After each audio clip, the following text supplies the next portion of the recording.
So, DAP akan keluar daripada PH. So, macam mana pula dengan DAP? Macam mana pula dengan DAP? Tempoh hari sudah cerita. Najib akan bebas. Najib kemungkinan akan dapat pengampunan. Najib akan bebas. So, bila Najib bebas, kalau DAP sokong, DAP bukan tak sokong, dia sokong. Tetapi masyarakat Cina akan marah dengan DAP. Bahawa DAP sebahagian daripada komplot yang bebaskan Najib. So, DAP akan keluar daripada PH. Nampak tak? Game dia orang. Ni game. Jangan tengok yang skop kecil tu. Tengok the bigger picture. Pergi belakang balik. Tengok balik. So, DAP akan keluar daripada PH.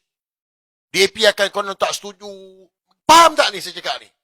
DAP tak setuju. Ini tak patut. Sepatutnya Najib kena bebas. Jadi pengundi Cina yang benar-benar otak pula. Yang bodoh-bodoh pula. Oh, betul lah DAP tak setuju lah. Oh, DAP tak setuju. Padahal dia sokong. Tapi nak main wayang. Macam korang lah diperbodohkan. Nak tunjukkan game ni. Nampak tak game dia orang ni? So, DAP akan keluar. So, bila bertanding pilihan raya ni, DAP akan securekan 40 kursi parlimen, PKR akan dapatkan 40 kursi parlimen, UMNO pun nak 50-40 kursi parlimen. Lepas tu dia bentuklah kerajaan balik. Itu je matlamat dia. Guys.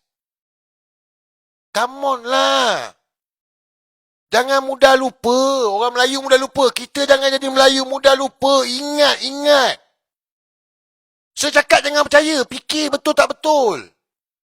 Matlamat mereka nak bentuk kerajaan bersama. Sekarang kena gaduh. Lepas tu, bergabung balik. Inilah agenda mereka. Bergabung balik.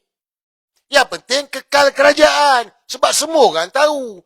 Kalau mereka kalah, Non Kunyit masuk penjara. Farhash masuk penjara. Fahmi masuk. Semua masuk penjara ni. Semua ni. Kau penjara. Semua masuk penjara. Salah guna kuasa. Rasuah.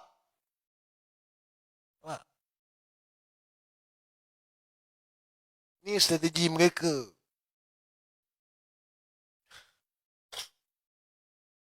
Clear?